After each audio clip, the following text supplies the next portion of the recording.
नमस्कार दोस्तों, आपके अपने YouTube चैनल में आप सभी का एक बार फिर से मैं स्वागत करता हूं। साथियों, आज 20 अगस्त है और आज के बहुत ही इम्पोर्टेंट जो प्रश्न हैं करंट अफेयर्स के, वो मैं लाने का प्रयास किया हूं। तो साथियों, आपके आगामी हर एक एग्जाम के दृष्टिकोण से ये बहुत महत्वपूर्ण रहने वाला है। तो आइए देखते हैं कि आज की सुर्खियों में क्या क्या प्रश्न बने हुए हैं जो कि एग्जाम के दृष्टिकोण से बहुत ही महत्वपूर्ण है। साथियों, पहला प्रश्न है कि भारतीय रेलवे की सबसे लंबी मालगाड़ी का क्या नाम है? तो 15 अगस्त साथियों, 15 अगस्त 2022 को साथियों सबसे लंबी रेलगाड़ी का ट्रायल किया गया और वह कैसी रेलगाड़ी थी? मालगाड़ी थी। तो साथियों उसका नाम क्या था? सुपर वास्की नाम था। क्या नाम है? सुपर वास्की नाम है। अच्छा, इसकी लंबाई कितनी है? तो 3.5 किलोमीटर इसकी लंबाई है। कितना साथियों? 3.5 किलोमीटर। वहीं अगर हम बात करें साथियों कितने डिब्बे हैं, तो 295 डिब्बे हैं। कितने साथियों? 295 इस गाड़ी में क्या है? डिब्बे हैं। प्लस कितने इंजन? 5 इंजन को साथियों, 5 इंजन के साथ इसको ट्रायल किया गया। वहीं पर अगर हम बात करें कि ये एक स्टेशन पार करने में कितना समय लिए साथियों? 4 मिनट का समय लिए। तो इस पर लदा क्या हुआ था? इस पे सामान माल क्या इसमें लोड था साथियों? इसमें कोयला लोड था। क्या था? कोयला लोड था। और कितना साथियों? 27,000 टन। 27,000 टन साथियों इसमें क्या लदा था? कोयला लदा था। तो आइए देख लेते हैं इस गाड़ी को हम लोग ध्यान से। साथियों ये देखिए, ट्रायल में इस गाड़ी को चलाया गया और यहाँ पर आपको दिख भी रहा होगा कि ये जो रेलगाड़ी है इसमें क्या कोयला लदा है। पूरी तरह से क्या लदा है? कोयला लदा लदा है। ठीक है ना? इसमें लोड है।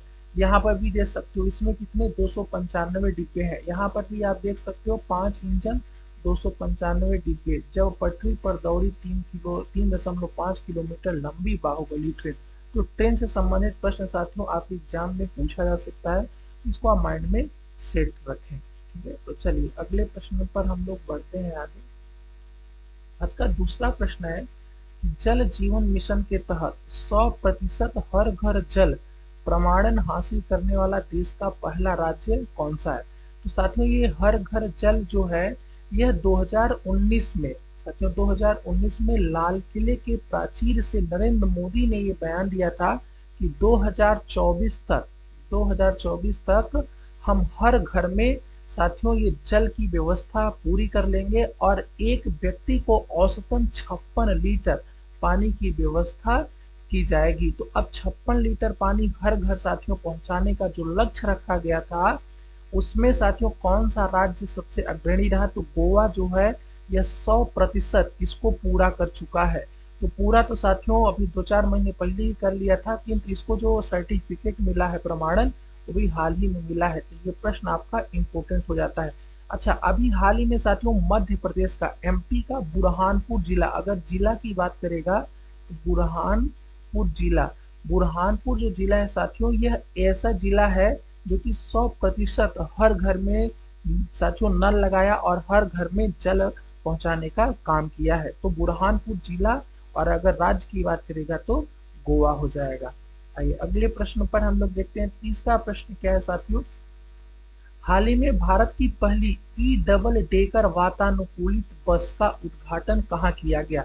ध्यान रखना साथियों, ई डबल डेकर, ई का मतलब इलेक्ट्रॉनिक, मतलब ये ऐसी बस है जो कि इलेक्ट्रॉनिक मतलब बिजली से, बिजली या कह सकते हो करंट से चलने वाली है। तो करंट का यहाँ पर उत्सर्जन जो होगा साथियों वो बैटरी के थ्रू कर लिया जाएगा। तो हम आपको दिखाते हैं इसकी फोटो कौन सी है। तो पहले फोटो दिखा दें, फिर आगे हम प्रश्न पर चलते हैं। देख लो, डबल डेकर है, मतलब एक नीचे भी यात्री बैठ सकते हैं और ऊपर भी यात्री बैठ सकते हैं। उद्घाटन किसने किया साथियों? नितिन गडकरी ने किया है। आइए हम प्रश्न पर वापस आ जाते हैं। नितिन गडकरी ने इस ई डबल डेकर वातानुकूलित मतलब एसी भी लगी है, बहुत बड़ी उपलब्धि होती है साथियों ये। तो कहाँ पर? मुंबई में साथियों किसने किया है ये? अभी हमने देखा नितिन गडकरी जी है। अच्छा, नितिन गडकरी को और शिवराज सिंह चौहान को अभी हाल ही में संसदीय बोर्ड से बाहर कर दिया गया है, जबकि एक बहुत ही अच्छे लीडर है। आज तक कोई इन पर उंगली नहीं उठाया है और जबकि विपक्ष भी इनकी तारीफ करता है, नितिन गडकरी की। चलिए आगे हम लोग देखते हैं साथियों। आप देख सकते हो कौन सी कंपनी बनाई है? स्विच कंपनी बनाई है। तो एक बहुत बड़ी उपलब्धि ये मानी जा रही है साथियों क्योंकि पेट्रोल डीजल को में अगर थोड़ा सा भी कंप्रोमाइज करना है तो ये सब चीजें आप आगे आनी ही चाहिए। आगे अगला प्रश्न है कि मादक पदार्थों के तस्करों से जुड़ा भारत का पहला पोर्टल कौन सा है। अच्छा, मादक पदार्थ का यहाँ पर तात्पर्य क्या हो जाता है साथियों, नशीले पदार्थ से है। किससे? नशीले पदार्थ से है। तो इन नशीले पदार्थों को साथियों रोकने के लिए एक भारत सरकार के द्वारा एक पोर्टल लॉन्च किया गया है जिसका नाम क्या है, निदान है। तो क्या इस पोर्टल से कैसे हम नशीले पदार्थों को रोक सकते हैं? तो साथियों बिल्कुल रोका जाएगा। इस पोर्टल में क्या होगा कि जितने भी अभी तक तस्कर थे साथियों, जितने भी अभी तक तस्कर थे, उनका पूरा नाम, उनका पूरा घर, मतलब जहाँ की वो रहने वाले थे, पूरी ए टू जेड उनकी डिटेल इस पोर्टल पर अपलोड कर दी जाएगी। और साथ साथ उनका जो फिंगरप्रिंट है, फिंगरप्रिंट भी इस पर अपलोड कर दिया जाएगा, जिससे कभी भी तस्करी होती है तो उस तस्करी में उस जो नशीला पदार्थ है उस पर किसका अंगूठा लगा है उसको स्कैन करके देखा जाएगा कि कहीं पर इन लोगों का तो अंगूठा नहीं मैच कर रहा है। इससे तस्कर को पकड़ा जा सकता है और थोड़ा सा साथियों क्या होगा, सहूलियत मिलेगी। और नए तस्कर अगर होंगे तो उन पर कार्यवाही की जाएगी, अगर यही पुराने वाले होंगे तो इनको फिर से जेल में डाला जाएगा। तो ये बहुत ही अच्छा साथियों पोर्टल है जिसका क्या नाम है, निदान है। अगला प्रश्न है, पहले 2 वर्षों में बच्चों के विकास पर ध्यान केंद्रित करने के लिए हाल ही में शुरू किए गए राष्ट्रीय अभियान का क्या नाम है। अच्छा, 2 वर्षों में बच्चों के विकास के लिए, तो ये जो 2 वर्ष के बच्चे होते हैं साथियों, बहुत भोले भाले प्यारे बच्चे होते हैं। इनकी जो मृत्यु दर है वह 1000 पर 35 बच्चे क्या हो जाते हैं, उनकी मृत्यु हो जाती है। तो सरकार इस पर काबू करने के लिए साथियों पालन 1000 दिन की क्या की है, स्कीम चलाई है। 1000 दिन का मतलब वही 2.5 साल हो जाता है। तो ये 2 वर्ष के बच्चों के लिए साथियों क्या है कि आंगनबाड़ी के थ्रू और माता पिता को ज्यादा से ज्यादा साथियों साक्षर करना, उनको सब चीजों को बता करके जागरूक करके और इस अभियान को साथियों चलाने का मकसद है। अगर मैं बात करूं जो पालन 1000 है, इसमें जैसे कि आप सभी को पता है कि भी सरकार ने बार बार हर एक गार्जियन को समझाने का प्रयास किया कि माँ का जो पहला गाढ़ा दूध होता है वो बच्चे को पिलाना चाहिए। तो ऐसी कई सारी चीजें क्या क्या करना चाहिए बच्चों को, पूरा जो साथियों इसका स्ट्रक्चर बना करके सरकार खुद भी काम करेगी और पेरेंट्स को भी इस क्षेत्र में जागरूक करेगी। अगर बात आती है कि केंद्रीय स्वास्थ्य मंत्री कौन है साथियों, तो केंद्रीय जो स्वास्थ्य मंत्री हैं वो कौन है, मनसुख मनसुख कौन है साथियों, मंडानिया है। मंडानिया ये कौन है साथियों, केंद्रीय स्वास्थ्य मंत्री। किंतु इसको लॉन्च किसने किया है साथियों, तो इसको लॉन्च किया है डॉक्टर भारती पवार। डॉक्टर भारती पवार जो कि कौन है साथियों, राज्य स्वास्थ्य मंत्री है। ये राज्य स्वास्थ्य मंत्री हैं और यह केंद्रीय स्वास्थ्य मंत्री है, ठीक है ना। तो आइए हम नीचे भी लिख रखे हैं, आप इनका नाम अच्छे से देख सकते हो, केंद्रीय स्वास्थ्य मंत्री मनसुख मंडानिया और राज्य स्वास्थ्य मंत्री डॉक्टर भारती पवार। और भारती पवार ने ही पालन 1000 स्टार्ट किया है। अगला प्रश्न है साथियों, सितंबर माह में आयोजित वोस्तोक 2022 सैन्य अभ्यास आयोजित किया जाएगा। अच्छा, वास्तुक 2022 जो सैन्य अभ्यास है वह साथियों कहाँ पर हो रहा है, ये रूस में हो रहा है। और रूस कौन कौन हिस्सा लेगा साथियों, चीन लेगा और चीन के साथ साथ साथियों भारत भी इस युद्धाभ्यास में हिस्सा लेगा। जनरली चीन किसी दूसरे देश के साथ युद्धाभ्यास में भाग नहीं लेता है, वहां की खबरें भी बाहर नहीं निकल पाती हैं, किंतु साथियों चीन युद्धाभ्यास में भाग ले रहा है। और वैसे भी इस समय का जो युद्धाभ्यास है रसिया का, तो ये अति महत्वपूर्ण हो जाता है, किसी भी एग्जाम में यहाँ से प्रश्न पूछा जा सकता है। अगला प्रश्न है कि कर्नाटक के मुख्यमंत्री बिसवराज बोम्बोई ने सरकारी विभागों में खिलाड़ियों को नौकरी में कितने प्रतिशत आरक्षण देने की घोषणा की है। अच्छा, अभी हाल ही में साथियों ग्रुप डी का साथियों एग्जाम हो रहा है, ग्रुप डी का एग्जाम हो रहा है। और ग्रुप डी के एग्जाम में हर एक शिफ्ट में साथियों राज्यों का मुख्यमंत्री या राज्यपाल का नाम जरूर पूछ ले रहा है। तो याद रखना कर्नाटक के मुख्यमंत्री कौन है, बिसवराज बोम्बोई है। ये सरकारी विभाग में खिलाड़ियों को नौकरी कितने प्रतिशत आरक्षण देने की घोषणा की है साथियों, 2%। 2% का ये क्या करेंगे साथियों, आरक्षण देंगे हर एक सरकारी नौकरी में। अगला प्रश्न है कि हाल ही में किस राज्य के मुख्यमंत्री द्वारा मेक इंडिया नंबर 1 मिशन को लॉन्च किया गया है। तो मेक इंडिया नंबर 1 मिशन को किसके द्वारा लॉन्च किया गया है, तो दिल्ली के द्वारा, और दिल्ली के मुख्यमंत्री साथियों अरविंद केजरीवाल। और खासतौर अभी मनोज सिसोदिया जो इनके कैबिनेट मंत्री हैं और साथियों कौन, वो शिक्षा मंत्री हैं, उनको अभी फंसाया गया है या आप जो भी है घोटाला में अब जांच चल रही है। अब देखते हैं उनको सीबीआई अरेस्ट करती है या कि उस पर कोई कार्यवाही की जाती है। अगला प्रश्न है, किस राज्य सरकार द्वारा 16 से 28 अगस्त तक चरखा चाक उत्सव शुरू किया गया है? बहुत ही इंपॉर्टेंट प्रश्न हो जाता है साथियों। चरखा चाक उत्सव, अब ये चरखा चाक उत्सव जो है यह मध्य प्रदेश के द्वारा साथियों, ये मध्य प्रदेश सरकार के द्वारा इसे चालू किया गया है। और इसके तहत किसको बढ़ावा देना साथियों? मिट्टी के बने जो वस्तु हैं उनको, और साथियों किसको? मिट्टी बने वस्तु के साथ साथ साथियों मिट्टी, यहाँ नीचे लिख देता हूँ मिट्टी, और साथियों किसके द्वारा? जो खादी वस्त्र हैं इनको बढ़ावा देने के लिए साथियों क्या किया गया है? चरखा चार उत्सव मनाया जा रहा है। और किसके द्वारा? तो साथियों अगर मैं बोलूं कि खादी बोर्ड के अध्यक्ष हैं उनका क्या नाम है साथियों? तो जितेंद्र लिटोरिया। कौन है साथियों? जितेंद्र लिटोरिया, उनका नाम हम नीचे लिख रखे हैं, आपको भी डिटेल में दिखाते हैं, आप यहाँ पर पढ़ सकते हैं बढ़िया से।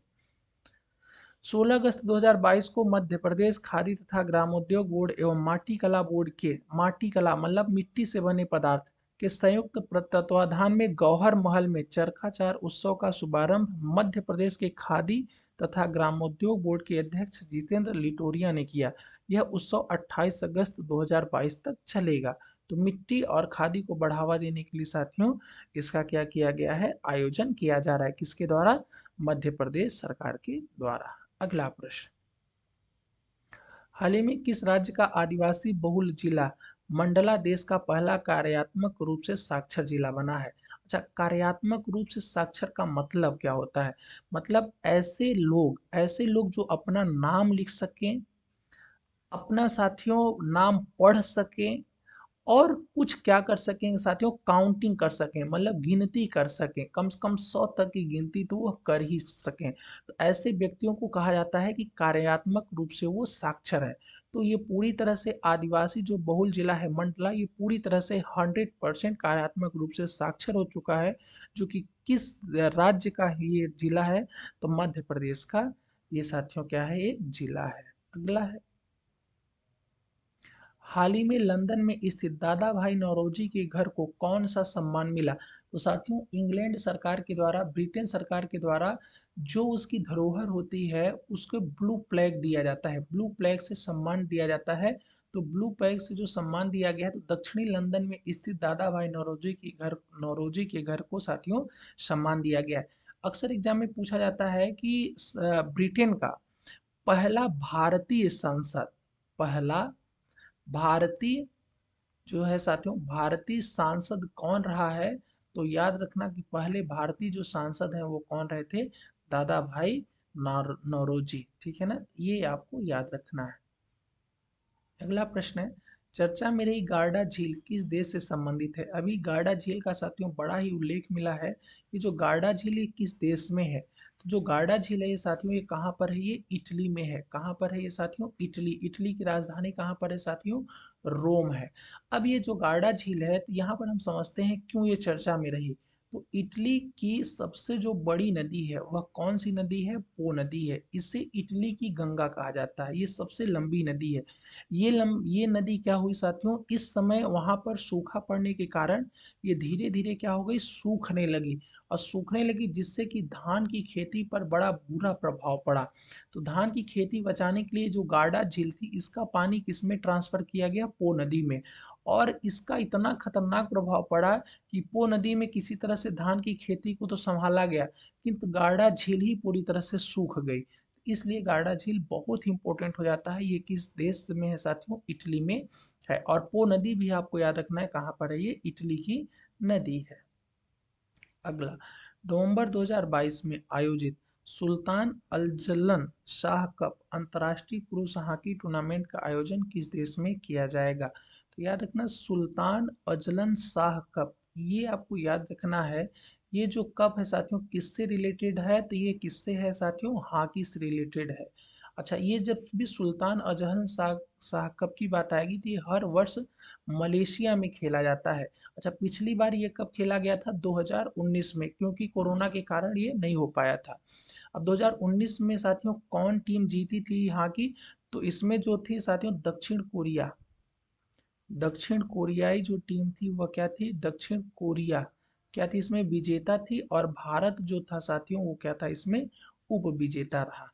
चलिए अगले प्रश्न की ओर हम लोग देखते हैं। अगला प्रश्न है साथियों कि चर्चा में रहा उपग्रह ट्रैकिंग युवांग वांग 5 किस देश से संबंधित है? अच्छा, ये जो उपग्रह ट्रैकिंग है यह एक प्रकार का पोत है, ठीक है ना, एक प्रकार का युवांग वांग 5 जो है वो पोत का नाम है। यह साथियों अब इस समय ये कहाँ का है? चीन का है। और इस समय कहाँ पर ये डेरा डाल रखा है? श्रीलंका में डेरा डाल रखा है। और श्रीलंका में इससे भारत को बड़ी आपत्ति हुई, भारत ने कड़ा विरोध जताया, अमेरिका ने भी भारत का पक्ष लिया, किंतु फिर भी श्रीलंका अपने हम्बन टोटा साथियों बंदरगाह पर आने की इजाज़त दे दी है। अच्छा, रीजन क्या है कि जो चीन है या अपने अगल बगल के देश जैसे फिलीपींस हो गया, बांग्लादेश हो गया, म्यांमार हो गया, आपका श्रीलंका हो गया, इन छोटे छोटे देशों को व्यापक स्तर पर कर्जा दे देता है। और कर्जा दे करके साथियों को जाल में फंसाया और उनको बुरी तरह से साथियों ब्लैकमेल किया। जैसे कि हम्बन टोटा को इस समय 99 वर्ष की